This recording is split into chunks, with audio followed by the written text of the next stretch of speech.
మత్తయి రాసిన సువార్త 6వ అధ్యాయం 14వ వచనం. త్వరగా చదివేవాళ్ళు చదివి సహకరించాలి. మనుషుల అపరాధములను మీరు క్షమించిన ఎడల మీ పరలోకపు తండ్రి మీ అపరాధములను క్షమించును. మనుషుల అపరాధములను మీరు అనగా ఇక్కడ కూర్చున్న మనందరం మీరు క్షమించిన ఎడల మీ పరలోకపు తండ్రి మీ అపరాధములను క్షమించును. ఈరోజు నేను మాట్లాడదలుచుకుంటున్న అంశం ఏమనగా క్షమాపణ. ఇదమ్మా క్షమాపణ గురించి నేను మాట్లాడాలనుకుంటున్నాను. ఇప్పుడు మనందరం ఏం కావాలనుకుంటున్నాం? ఆ రక్తంలో కడగబడాలనుకుంటున్నాం. మన పాపాలు పోవాలనుకుంటాం, మన పాపాలు కడగబడాలనుకుంటాం. అయ్యో నేను పాపినయ్యా, నన్ను క్షమించయ్యా, నన్ను మన్నించు తండ్రి, నేను చేసిన అపరాధములు ఎంతో గొప్పవి, అవి నన్ను ఊహకు మించినవి, కాబట్టి దాని నుంచి నన్ను ఏం చెయ్యి, విడిపించు అని మనం అందరం ఏం చేస్తున్నాము? ప్రతిరోజు ప్రార్థన చేస్తున్నామండి.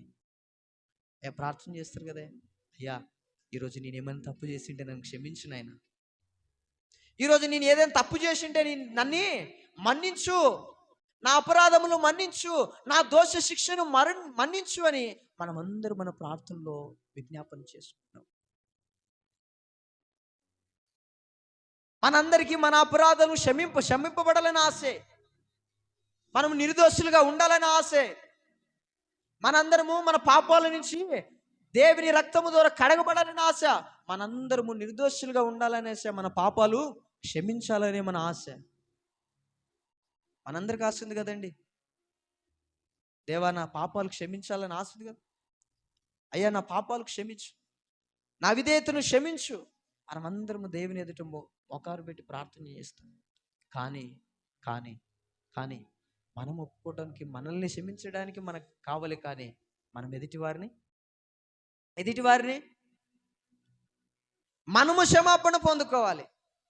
దేవుడు మనల్ని క్షమించాలి, మనం చేసే పాపాలు క్షమించాలి, మనం చేసే అపరాధములు క్షమించాలి, మనం చేసే క్రియలు క్షమించాలి. కానీ మనం మాత్రము ఒకరిని క్షమించము. మనము నిర్దోషులుగా ఉండాలి, కానీ ఒకరిని మాత్రం వేలెత్తి చూపించాలి. అక్కడ అంటున్న మాట ఏమో తెలుసా? మనుషుల అపరాధములు మీరు క్షమించిన ఎడలా మీ పరలోకపు తండ్రి మీ అపరాధములను క్షమించును. మొదటిగా మనం ఏం చేయాలి తెలుసా?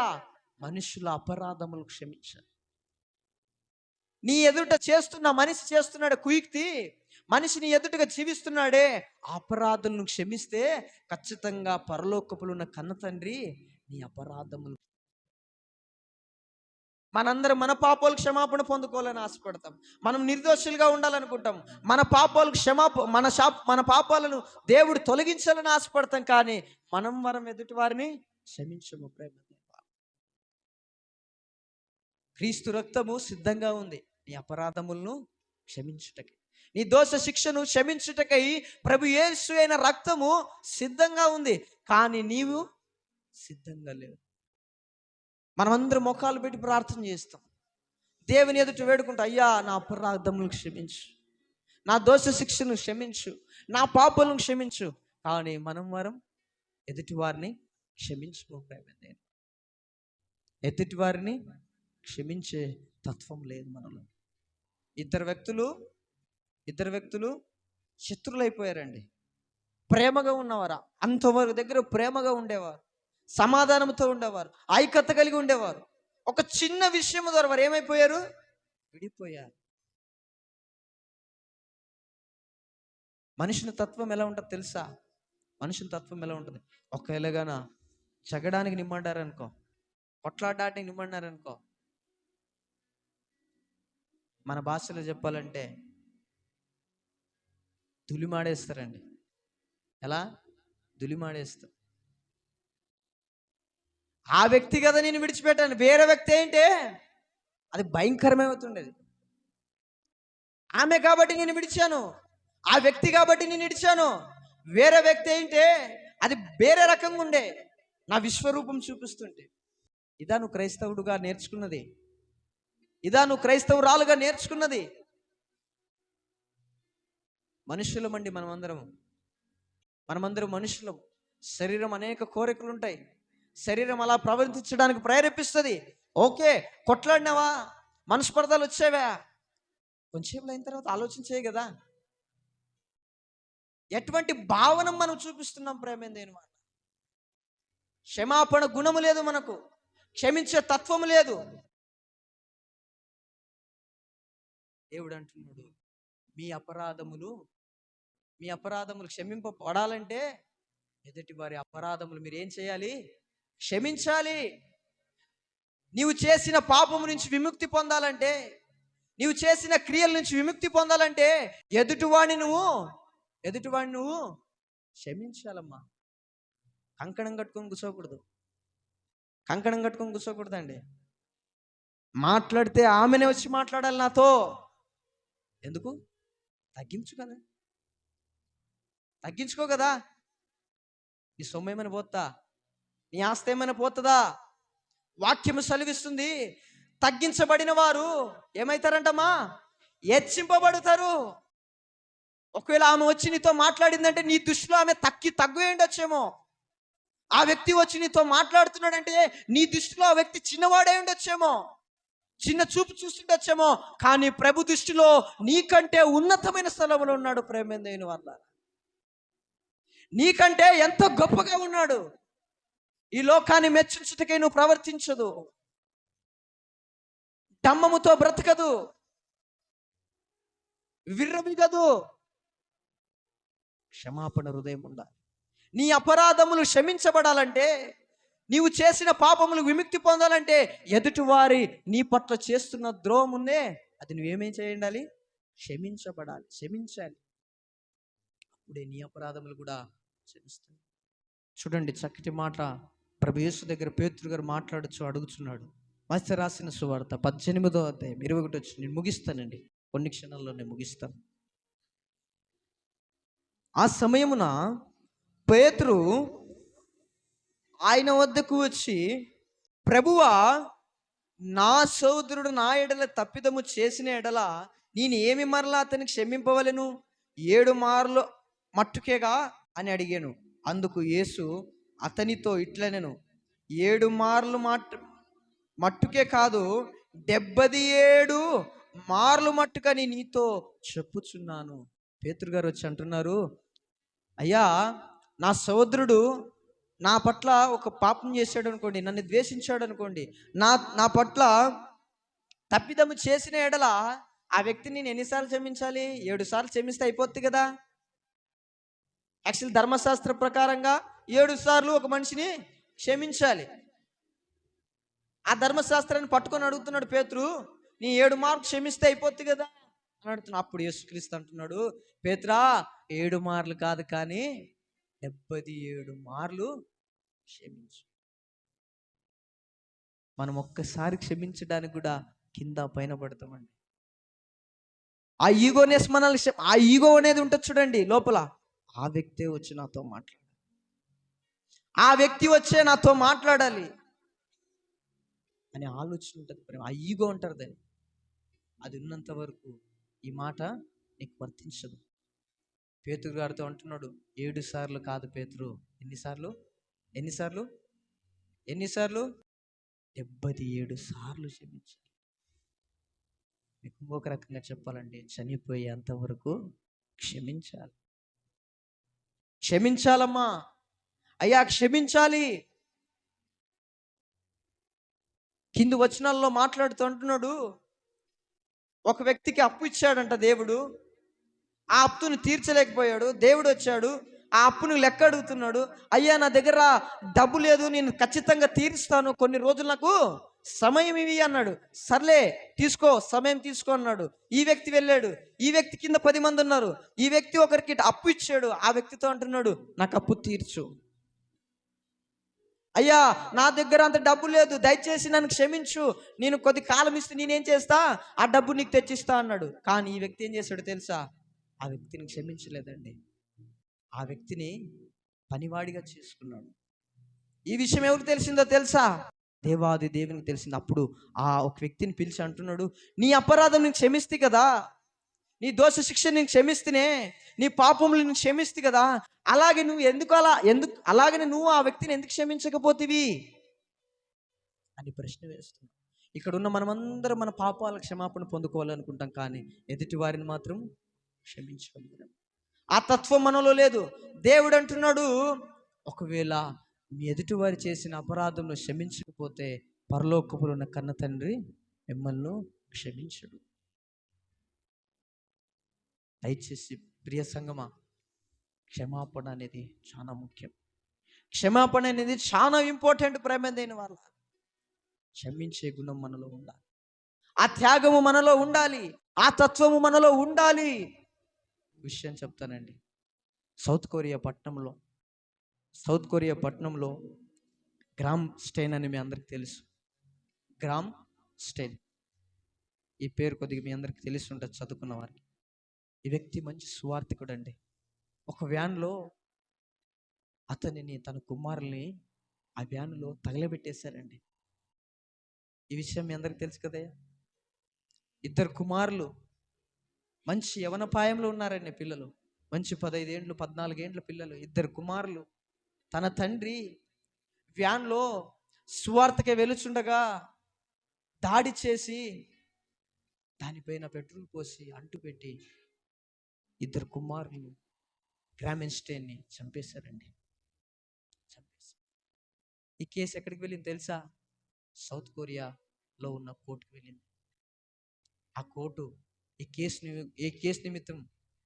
కేసు నిమిత్తం వాదోపవాదాలు చేస్తుండగా అప్పుడు భార్యని పిలిచారు.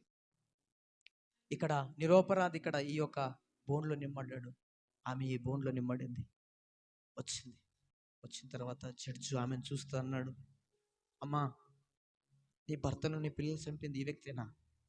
ఒకసారి చూసి గుర్తుపట్టావా?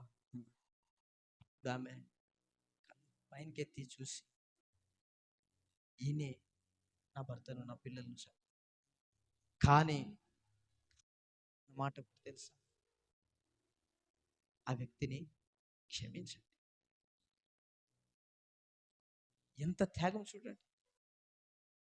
తన భర్త తన పిల్లలు పోగొట్టుకొని కూడా అంటున్న మాట ఏమో తెలుసా? జడ్జ్, వ్యక్తిని ఏం చెయ్యి? క్షమించు. అప్పుడు ఆ జడ్జ్ అంటున్న మాట ఏమో తెలుసా? అమ్మా, నువ్వు భావోద్వేగంలో ఉండి అంటున్నావేమో ఈ మాటని, ఒకసారి నీ ఒక లాయర్తో చెప్పించవా అన్నాడు. అప్పుడు ఆ లాయర్ లేచి అంటున్నాడు, జడ్జి గారు, అనేక సార్లు నాతో కూడా ఈ మాటనే ఆమె అనింది, కాబట్టి ఆయనని క్షమించు. ఒక్క నిమిషం పాటు ఆ కోర్టు అంతా నిశ్శబ్దమైపోయిందండి. ఒక్క నిమిషం పాటు జడ్జ్ బ్లాక్ అయిపోయింది, మైండ్, లాయర్స్ బ్లాక్ అయిపోయింది, అక్కడ ఉన్న వారు కోర్టు సంవత్సరాలు అందరూ బ్లాక్ అయిపోయారు. ఆయన కూడా భార్య పిల్లలు ఉండొచ్చేమో, కాబట్టి క్షమించు. నా దేవుడు నాకు నేర్పిన మాట ఇది, నా దేవుడు నాకు నేర్పించిన ఈ మాట, కాబట్టి ఆ వ్యక్తిని క్షమించు. అమ్మా, 2 పిల్లలు పోగొట్టుకునింది, భర్తని పోగొట్టుకునింది, భయంకరంగా చంపారు. కానీ ఆ వ్యక్తితో అంటున్న మాట ఏమో తెలుసా? ఆ వ్యక్తి, అయ్యో, నేను బ్రతుకుచున్నది, ఒకవేళ రేపు ఉదయం నేను లేచాననుకో, ఈ ప్రాణభిక్ష ఎవరు పెట్టారు నాకు? ఎవరు పెట్టారు? ఫలానా ఆమె పెట్టింది.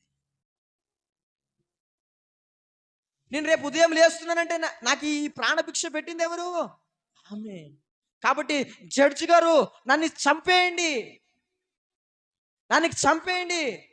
నేను బ్రతకలేను, నన్ను క్షమించండి, నన్ను చంపేయండి, నన్ను ఉరి శిక్షకు వేయండి అని అరుస్తున్నాడు. మీ అందరికీ తెలుసు, ఆంధ్రప్రదేశ్లో ప్రవీణ్ పగడాల గురించి. గొప్ప దైవజనులు అండి, మంచి వాక్కుపదేశకులు, అనేక వాదాల్లో ప్రభుని గొప్పగా చూపించినవాడు, ప్రభు సేవను ఉన్నతంగా చేసినవాడు, ప్రభు యొక్క ఘనతని ఉన్నత మఠానికి ఈ లోకంలో చాటి చెప్పిన వ్యక్తి అండి ప్రవీణ్ పగడాల. ఆ వ్యక్తి కూడా భార్య అంటున్న మాట ఏమో తెలుసా? తన భార్య అన్న మాట ఏమో తెలుసా? ఐఎమ్ జెసికా పగడాల. నా భర్తను చంపిన వారిని నేను ఏం చేస్తున్నాను తెలుసా? క్షమిస్తున్నాను. నా భర్తను చంపిన వారిని అందరూ పాస్టర్స్ అందరూ, ఆ చర్చ్ మెంబర్స్ అందరూ కేసు వేయాలి, ప్రతిభటనలు చేయాలి, ఎలా ఇలా సేవకుని ఎలా చంపగలరు అని ఆంధ్ర తెలంగాణ ఊగిందండి. మాకు కావాలి, న్యాయం కావాలి. ప్రవీణ్ పగడాల గారిని చంపిన వారు మాకు కావాలి, ఆ వ్యక్తిని మీరు శిక్షించాలి అని అందరూ అన్నారు. అని భార్య అంటున్న మాట ఏమో తెలుసు, ఆ వ్యక్తిని క్షమించు. ప్రియ దేవుని వారలారా, మీ అందరికీ తెలుసు, చార్లెస్ కిర్క్ అనే వ్యక్తి అమెరికా ప్రాంతం.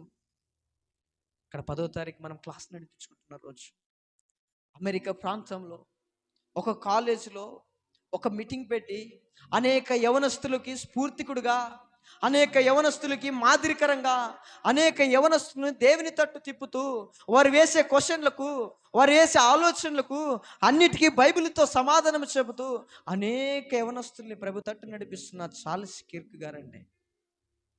ఆయన మోటివ్ ఏమో తెలుసా? ప్రూవ్ మీ ఏ రాంగ్. నన్ను రాంగ్ అని ఎవరైనా ప్రూవ్ చేయగలరా? ఎందుకు ఆ మాట అన్నాడు తెలుసా? సర్వసత్యని ఆయన తెలుసుకున్నాడు. కేవలం 31 సంవత్సరం మాత్రమే, మంచి యవనస్తుడు. 10వ తారీఖు దినమందు చంపేశారండి. ఆ వీడియో మీ అందరికి తెలిసే ఉంటుంది. కరెక్ట్ బుల్లెట్ ఎక్కడ పడింది తెలుసా? గొంతుకు పడ్డది. కొన్ని రోజులైన తర్వాత కార్యక్రమం, 10 రోజుల కార్యక్రమం ఉంటుంది కదా, ఫ్యూనియల్ అంటారు దాన్ని. ఆ కార్యక్రమానికి దాదాపు గంటే మీరు నమ్మరు, అమెరికాలో 20 సంవత్సరాలుగా చేరని జనము ఆ ఒక కార్యక్రమానికి చేరింది. ప్రేమ, కొన్ని కోట్ల యవనస్తులు ఆ ఒక కార్యక్రమానికి వచ్చారు. దాదాపు గంటే 3 గంటల పాటు వర్షిప్ చేశారు. అమెరికా దేశంలో ఎలా ఉంటుందంటే టైం అంటే టైం 10 నిమిషాలు అంటే 10 నిమిషాలు, 1 నిమిషం కూడా ఎక్స్ట్రా తీసుకునిలే. వాళ్ళు ఆరాధనలు ఎలా ఉంటారంటే 1 అవరే, 10 నిమిషాలు 20 నిమిషాలు వర్షిప్, 20 నిమిషాలు మెసేజ్, 20 నిమిషాలు ప్రేయర్స్, గంటలోపు ప్రేయర్స్ అయిపోతాయి. ఆరాధన అక్కడ అలా ఉంటుంది. కానీ ఆ ఫ్యూనల్కి వచ్చిన వారు దాదాపు గంటే కొన్ని కోట్ల సంఖ్య అండి. అమెరికాలో ఎప్పుడు అంత జనాభా కలవలేదండి.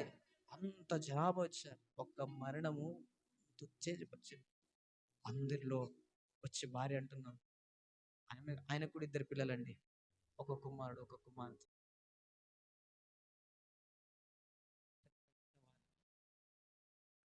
చంపిన నేను క్షమిస్తాను. వీరి ముగ్గురు జీవితాలు చూసుకుంటే ఎంత గొప్ప మాదిరికరం చూడండి. వీరికి మాదిరికరం ఎవరో తెలుసా? ప్రభు యేసుక్రీస్తు. సిలువలో అన్న మాట వాళ్ళ హృదయాల్ని ఇప్పుడుకు నడిపిస్తుంది. ప్రేమైన వాళ్ళ సిలువలో ఆయన అంటున్న మాట ఏమో తెలుసు, తండ్రి వీరు ఏమి చేయుచున్నారో. ఎప్పుడన్నాడు? అన్ని చేసిన తర్వాతనా, చేయకముందా? కొరడాల దెబ్బలు తిన్నాడు, ముళ్ళ కిరీటం ధరించుకున్నాడు, మకం పైన ఉమ్మి వేసుకున్నాడు, కల్వారి సిలువను మోసుకొని ఆ రక్తపు మడుగుల్లో కల్వారి సిలువకు కల్వారి కొండపైనకి వెళ్ళి తన 2 చేతులకు మేకులు, కాళ్ళకు మేకులు ధరించుకొని సిలువలో ఉంటూ అంటున్న మాట అండి. ఏమంటున్నాడు తెలుసా? తండ్రి వీరు ఏమి చేయుచున్నారో వీరు ఎరుగరయ్యా, వీరిని క్షమించు. క్షమించనే పదం చిన్నదే ఉండొచ్చేమో, క్షమించనే పదం మీకు చిన్నగా బైబిల్లో కనిపిస్తుండొచ్చేమో, దాని ప్రభావం చాలా గొప్పదండి.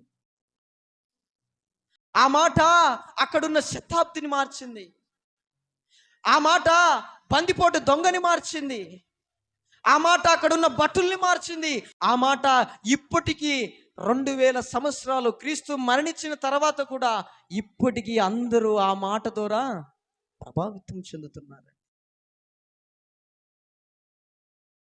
ప్రియ సంగమా, క్షమాపణ మనలో ఉండాలి, క్షమించే తత్వం మనలో ఉండాలి. వారు అంటున్న మాటలు చూడు, వారిని క్షమించండి అయ్యా. మంచి యవనస్తుడు స్టెఫెన్ అండి, రాళ్లతో కొట్టి చంపుతుండగా ఆ వ్యక్తి అంటున్న మాట ఏమో తెలుసా? రాళ్లతో ఈడిచి కొడుతున్నారు ఒక సైడు, ఆ వ్యక్తి ఏం చేశాడు తెలుసా? మోకాలు పెట్టాడండి.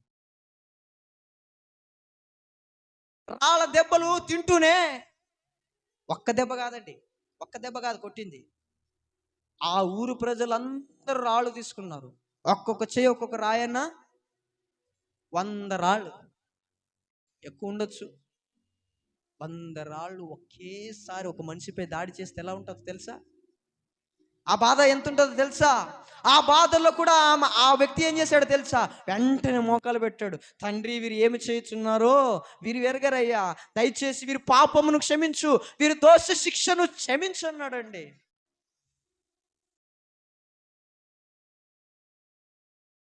నిన్ను క్షమించుటకై యేసుక్రీస్తు కలవరి శిలువలో రక్తం కార్చాడు.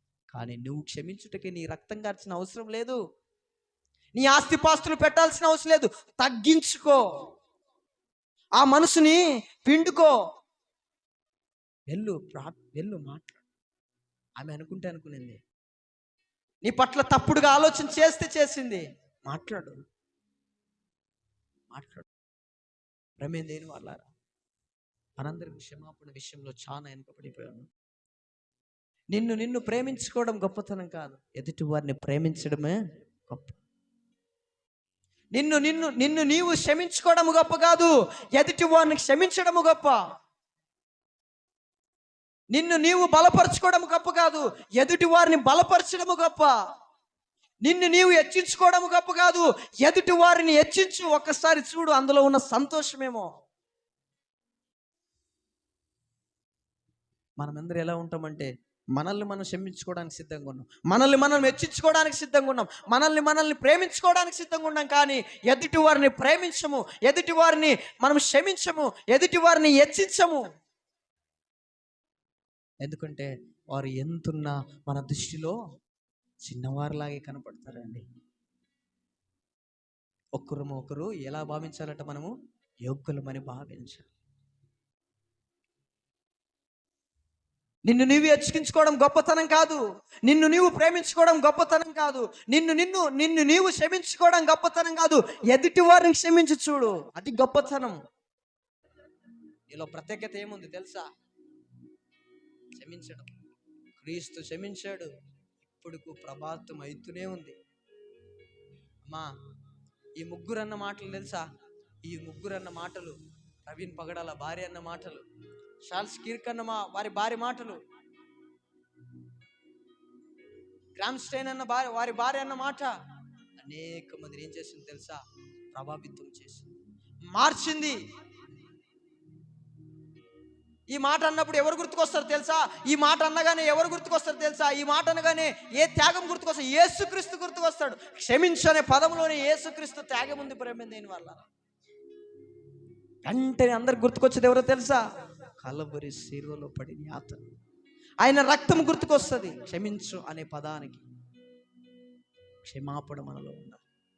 మనందరం మన అపరాధాలు క్షమించుకోవడానికి ఆశపడతాం, మనల్ని మన్నించుకోవడానికి ఆశపడతాం, కానీ ఎదుటి వారిని క్షమించు. చనిపోతే ఏం కట్టకపోతామండి? చనిపోతే ఏం కట్టకపోతాం చెప్పండి? మీ శరీరం కోరేది రెండే, బాగా గుర్తుపెట్టుకోండి ప్రియ సంగమా, ప్రేమ దేవుని వాళ్ళ. మనందరి శరీరాలు కోరేది రెండే. ఒకటి పిడికెడ మట్టుని, రెండోది 4 కన్నీళ్ళని. నేను చనిపోతే మన శరీరం కోరేది రెండే, పిడికెడ మట్టుని 4 కన్నీళ్ళని. నీ దగ్గరికి వచ్చి ఆ మట్టి వేస్తూ దుర్మార్గుడు అనకూడదండి. అయ్యో ఎంత మంచి వ్యక్తి కదా, చనిపోయాడే, 4 కన్నీళ్ళు కాల్చాలండి. అది సార్థకం. నీ జన్మకు ఒక అర్థము, నువ్వు బ్రతికి ఒక అర్థము ప్రేమ దేని వల్ల. అది లేకపోతే నీ బ్రతుకు వేస్ట్. ఈ లోకంలో నువ్వు 30 సంవత్సరాలు బ్రతికినా, 60 సంవత్సరాలు బ్రతికినా, 100 సంవత్సరాలు బ్రతికినా, ఎంత ఐశ్వర్యవంతుడివైనా, ఎంత అందగాడివైనా, ఎంత గొప్పవాడివైనా, ఆ ఒక పిడికెడు మన్ను 4 కన్నీళ్ళు నువ్వు చనిపోయిన తర్వాత రాకపోతే వేస్ట్ ఆఫ్ యువర్ లైఫ్. నువ్వు బ్రతికుండు కూడా ప్రయోజనం లేదండి. ప్రియ సంగమా, గుర్తుపెట్టుకోండి, మరణిస్తే ఏది మన వెంట రాదు. మరణిస్తే ఏది వెంటరాదు. గుర్తుపెట్టుకోండి, క్షమించండి. ఆ రక్తపు మడుగుల్లో యేసుక్రీస్తు అన్న మాట ఏమో తెలుసా? ఆ బాధల్లో, ప్రభువా వీరు ఏం చేస్తున్నారో వీరు తెలియదంటే వీరు క్షమించు. స్టీఫెన్ అంటున్న మాట ఏమో తెలుసా? ఆ రాళ్లతో కొడుతున్న బాధల్లో అంటున్న మాట, అయ్యా వీరి అపరాధం క్షమించు. గ్రామ్ స్టెయిన్ భార్య అంటున్న మాట ఏమో తెలుసా? తనకు కూడా భార్య పిల్లలు ఉండొచ్చు, ఆ వ్యక్తిని క్షమించండి. ప్రవీణ్ పగడాలాగా వారి భార్య అంటున్న మాట ఏమో తెలుసా? ఆ వ్యక్తిని క్షమించండి. చార్లెస్ కిర్క్ భార్య అంటున్న మాట ఏమో తెలుసా అండి? ఆ వేదన అనుభవించిన వారికి గుర్తుంటుందండి. యవన ప్రాయంలో భర్తను పోగొట్టుకొని చిన్ని పిల్లలు పెట్టుకొని పోషించడం చాలా కష్టం. ఆ బాధ మనకు గుర్తు కాదు, ఆ బాధ మనకు అర్థం కాదు. మనలోకి వచ్చినప్పుడు ఆ బాధ అర్థమైంది. మనిషిని మనిషిగా ప్రేమించండి. మనిషిని ఎందుకు డబ్బుతో ముడి పెడతావు? మనిషిని ఎందుకు కులంతో ముడి పెడతావు? మనిషిని ఎందుకు ధర్మంతో ముడి పెడతావు? మనిషిని ఎందుకు ఆస్తితో ముడి పెడతావు? ఆస్తి ఉంటేనే ప్రేమిస్తావా? నీ కులపోడైతేనే ప్రేమిస్తావా? నీ ధర్మంని పాటిస్తేనే ప్రేమిస్తావా? యేసుక్రీస్తు లోకానికి వచ్చింది ఎందుకో తెలుసా? మనిషిని మనిషిగా ప్రేమించండి రా. ఎందుకురా ఈ కులాలు? కులం కూడు పెడుతుందా? మతం మానమిస్తుందా? మానవత్వం అండి. మనిషిని ప్రేమించడం మనం నేర్చుకోవాలి. నిన్ను వలే నీ పొరుగువాడిని ప్రేమించడంలో మాట ఉన్న అర్థమేమో తెలుసా? నిన్ను ఎలాగైతే క్షమించుకుంటున్నావో, అంటే నీ కన్ను పాపం చేసిందంటే నీ కన్ను పీకేసుకుంటావా? నీ చెయ్యి పాపం చేసిందంటే పీకేసుకుంటావా? ఏం చేస్తావు తెలుసా? దేవా క్షమాపణ పొందుకుంటావు. నీ చెయ్యిని నువ్వు క్షమిస్తావు, నీ కన్ను నువ్వు క్షమిస్తావు. ఇంకొకసారి ఆ పాపం చేయరాదురా కన్ను కని చెప్పుకుంటావు. నిన్ను వలే నీ పొరుగువాడిని ప్రేమించనే మాటకు అర్థం తెలుసా? నిన్ను ఎలాగైతే నువ్వు క్షమించుకుంటున్నావో ఎదుటి వారి అపరాధములు క్షమించు. మానవత్వం కలుగు. మనిషిని మనిషిగా గుర్తించు. మనిషిని మనిషిగా ప్రేమించు. మనిషిని మనిషిగా చూడు. కులముతో ముడిపెట్టదు, మతంతో ముడిపెట్టదు, ధర్మంతో ముడిపెట్టదు, డబ్బుతో ముడిపెట్టదు, ఆస్తితో ముడిపెట్టదు, నీ బంధువులని ముడిపెట్టదు, రక్త సంబంధులని ముడిపెట్టదు. మనిషిని మనిషిగా ప్రేమించు. మానవత్వం కలిగి జీవించు. క్షమాపణ మనలో ఉండాలి, చాలా ప్రాముఖ్యమైనది. ఒకవేళ నువ్వు క్షమించకపోతే, ఎదుటి వారిని నువ్వు మన్నించకపోతే నీ అపరాధములు ఖచ్చితంగా మన్నింపబడవు. నువ్వు చేసిన పాపములు అలాగే ఉండిపోతాయి. దేవుడు ఖచ్చితంగా లెక్కెడతాడు. గుర్తుపెట్టుకోండి, ఇక్కడికున్న మనందరికీ ఎవరో ఒకరి పైన మనస్పర్ధాలు ఉంటాయి. ఎవరో ఒకరు చూసి మనం బాధపడుతుంటాం. ఎవరో ఒకరు మన శత్రువుగా ఉంటారు. ఎన్ని రోజులు కట్టుకుపోతారండి? అమ్మా, ఈ లోకంలో అందరు చనిపోయేవారమే. ఇక్కడ కూర్చున్న ప్రతి ఒక్కరు మరణిస్తాం. అందరూ మరణించాలి. అందరి లోకాన్ని విడిచిపెట్టుకోవాలి. ఉన్నన్ని దినాలు ప్రేమతో ఉండండి, ప్రేమతో ఉండండి, ఐక్యతగా ఉండండి, సమాధానంగా ఉండండి. తగ్గించుకోండి కదా, తగ్గించుకోండి. నిన్ను నువ్వు తగ్గించుకోవడంతో నీకేమన్నా కొదువు అవుతుందా? ఏ కొదువు ఉండదండి. తగ్గించుకోండి. ఆ టైంలో మీకు బాధ ఉండొచ్చేమో, కొంచెంసేపు లేని తర్వాత ఆలోచించండి. అయ్యో, ఏమైనా పలానా వ్యక్తితో నేను అలా మాట్లాడడము తప్పే, పలానా వ్యక్తితో నేను అలా ప్రవర్తించడము తప్పే. వెంటనే వెళ్ళి, బ్రదర్ ఏమనుకోద్దు, సిస్టర్ ఏమనుకోద్దు, ఏమో ఆ టైంలో ఆ ఆలోచన మనకు రావాలి, ఆ తత్వం మనకు రావాలండి. ఆ తత్వం మన అందరిలో ఉండాలి. గుర్తుపెట్టుకోండి, నీవు నీ ఎదుటి వారిని క్షమించకపోతే నీ అపరాధములు క్షమించు. ఎన్నిసార్లు క్షమించాలి అంటే చనిపోయేంత వరకు క్షమిస్తూనే ఉండాలి. చనిపోయేంత వరకు నువ్వు క్షమిస్తూనే ఉండాలి. క్షమాపణ పొందండి, క్షమించండి. దేవుని రాజ్యానికి వారసులో ఉంది. అనేక భేదభావాలు, భిన్నాభిప్రాయాలు మనలో ఉండొచ్చు, కల్మషం మనలో ఉండొచ్చు, అనేకమైన దుష్ట కార్యాలు మనలో ఉండొచ్చు. ప్రభు ఎదుట ఒప్పుకో, విడిచిపెట్టు, క్షమాపణ పొందుకో, ఎదుటి వారిని క్షమించు. ఆ తత్వం మనలో ఉండాలి. అందరు క్షమించే భావం మనలో ఉండాలి. క్షమాపణ నేరుగా క్రీస్తును కనుపరుస్తుంది. వెంటనే వాళ్ళు గుర్తుకొచ్చేది ఒక మాట ఏమో తెలుసు, నువ్వు క్రైస్తవుడువా, నువ్వు క్రీస్తుడువా. వెంటనే నువ్వు క్షమించన్న మాట అనగానే వాళ్ళకి గుర్తుకొచ్చే మాట ఎవరు తెలుసా, క్రైస్తవుడువా, క్రీస్తుని నమ్మిన వ్యక్తివా. నీ క్షమాపణ కొందరు రక్షణలో కనిపిస్తుంది. మా ఒక్క మాట క్షమించు అనే ఒక్కటే మాట ఎంతో ప్రభావితం చూపిస్తుంది, ఎంతో గొప్పగా ప్రభావితం చేస్తుంది మనుషులని. అనేక మంది ఎలా మారారో తెలుసా, క్షమాపణతో మారారు, ప్రేమ దోరే మారారు, క్షమాపణ పొందడం దోరే మారారు. ప్రేమ లేని వాళ్ళారా, క్షమించి చూడు ఒకసారి, అందులో ఉన్న సంతోషం, అందులో ఉన్న ఉల్లాసం తెలుస్తుంది. ఎన్ని రోజులు ఆ ఒక్క కపటమైన మనసు పెట్టుకుంటావు, ఎన్ని రోజులు జీవిస్తావు, ఎన్ని రోజులు అలాగే ఉంటావు కఠినంగా, ఎలాగుంటావు, అలాగే ఉంటారా. అలా ఉండడం మంచిది కాదండి, క్షమించండి. కొందరికి ఆంభావం ఉంటుంది, నేను పెద్దవాడు, నానెందుకు క్షమించాలి, వాడే రావాలి. ఎందుకు ఎందుకు స్టీఫెన్ కంటే గొప్పవాడువా, పేతురు కంటే గొప్పవాడువా, ప్రభు యేసుక్రీస్తు కంటే గొప్పవాడువా. ప్రభు యేసుక్రీస్తు 3 లోకాలకు అధిపతి, సర్వసింహాసనం పైన ఉన్నవాడు, భూమి అయిన పాదపీఠము, ఆకాశమైన సింహాసనము. అంతటి గొప్ప మహనీయుడే నీ కోసం, నీ అపరాధములు క్షమించడం కోసము ఈ లోకానికి రిక్తుడుగా చేసుకొని తనను తాను కలువరి సిలువలో అప్పగించాడే. క్రీస్తు కంటే గొప్పవాడువా. ఆ అంభావం ఎందుకు, ఆ డంబం ఎందుకు? ఓ మాట్లాడు, ఒకసారి ప్రేమించు, తగ్గించు, క్షమించు, వెంటనే ఆ వ్యక్తిలో ఉన్న మార్పు చూడండి. నువ్వు ఎక్కడ నిమ్మడిన వెంటనే ఆయన చేతి ఆటోమేటిక్ వెళ్ళేస్తుంది. అన్నగారు బాగున్నారా అంటారు, అన్నగారు ప్రైజ్ లాడ్ అంటారు, అన్నగారు ఎలా ఉన్నారంటారు, అన్నగారు క్షేమంగా ఉన్నారంటారు. ఒకసారి క్షమించి చూడండి అయ్యా.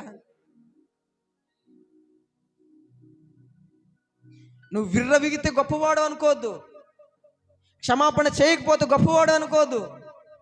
ఈ దుర్మార్గులు నడమంతులు ఉన్నవారు ఇలాగే ఆటలాడతారండి.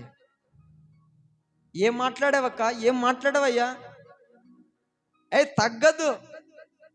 కొత్త డైలాగ్ ఇప్పుడు అందరి పిల్లలకి అదే వచ్చేసింది. ఈ దినాలలో చాలా మంది బిగ్ బాస్గా అడక్ట్ అయిపోయినారు. చెప్తున్నా చూడండి, గుర్తుపెట్టుకోండి ఖచ్చితంగా. బిగ్ బాస్ ఎవరెవరైతే చూస్తున్నారో ఖచ్చితంగా మీ కుటుంబంలో దుర్నీతి కార్యాలు, దుష్ట కార్యాలు ఖచ్చితంగా సైతాన్ అనేవాడు రాబోయే దినాల్లో ఖచ్చితంగా 100% చేయబోతున్నాడు. గుర్తుపెట్టుకోండి, విడిచిపెట్టండి బిగ్ బాస్. ఈ దినాలలో ముసలివాడు మొదలుకొని చిన్న పిల్లమాడు మొదలుకొని ఆ షోకి అడిక్ట్ అయిపోయారు. అర్ధగంట ముందుగానే వెళుతున్నారు.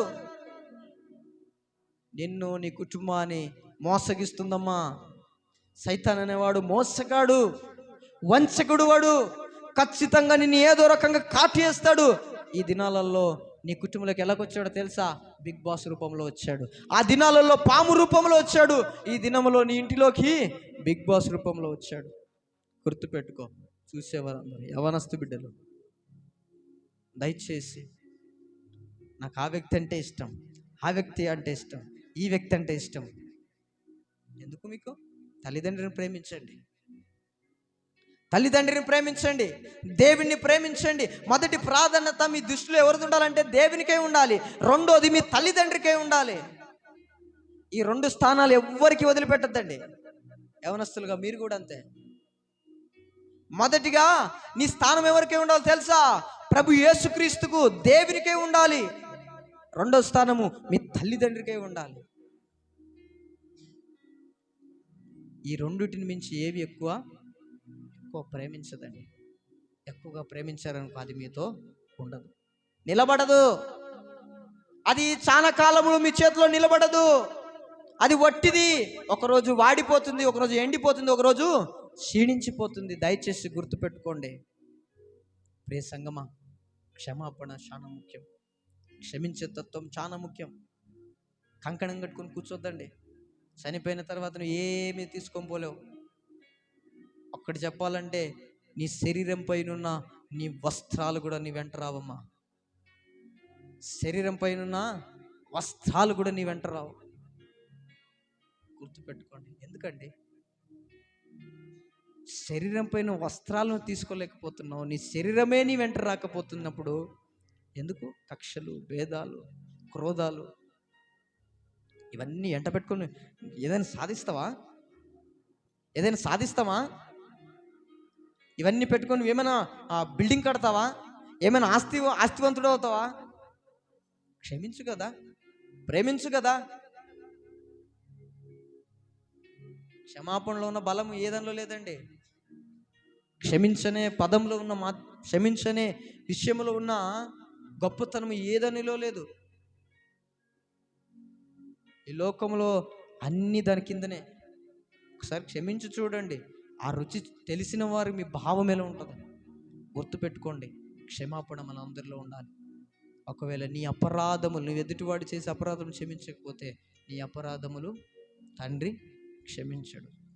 ఖచ్చితంగా ఆరోపణకి వస్తాయి. ఖచ్చితంగా ఆరోపణలో నువ్వు నిలబడతావు. క్షమాపణ పొందుకున్నంత మాత్రం క్షమాపణ పొందుకోలేవు. నిన్ను వలె నువ్వు పొరుగువాడిని ప్రేమించాలి. నిన్ను నువ్వు ఎలాగైతే క్షమించుకుంటున్నావో నీ ఎదుటివాడిని క్షమించాలి. అప్పుడే నీ అపరాధములు, నువ్వు చేసిన దోష శిక్షలు, నువ్వు చేసిన అనేకమైన కార్యాలు క్షమాపణ పొందుకుంటావు. ఈ లోకము శాశ్వతమైనది కాదు. ఈ లోకము వట్టిది. ఈ లోకములో మనందరం విడిచిపెట్టి వారున్నాం. కాబట్టి ఈ లోకములో ఉన్న వాటిని అన్నిటిని ఈ లోకములేనే విడిచిపెట్టాలి. వాటిని వెంట పెట్టుకొని పోకూడదు. వాటిని వెంట పెట్టుకొని పోకూడదు, విడిచిపెట్టాలి. ఇక్కడికే. ఏదో ఆ టైంలో అయిపోయింది, ఏదో ఆ టైంలో అలా జరిగిపోయింది, ఏదో ఆ టైంలో ఆ భావోద్వేగంలో అలా మాట్లాడాడు, ఆ భావోద్వేగంలో అలా జరిగిపోయింది. ఇప్పుడు ముందు చూసి పరిగెత్తు కదా, ముందు చూసి ఆలోచించే కదా, ముందు చూసి కొనసాగు కదా. క్షమించు, ఒక్కసారి క్షమించి చూడు. వారి జీవితాలను మార్చిన వాడవుతావు, ప్రభులోకి నడిపించిన వాడవుతావు, ప్రభు దృష్టిలో నువ్వు ఉన్నత మఠంలో ఉంటావు. ఈ తత్వం మనందరిలో ఉండాలి, ఈ మనసు మనందరిలో ఉండాలని తెలియజేస్తూ అందరి ముఖాలపైన కొత్తమని తల నుంచి ప్రార్థన.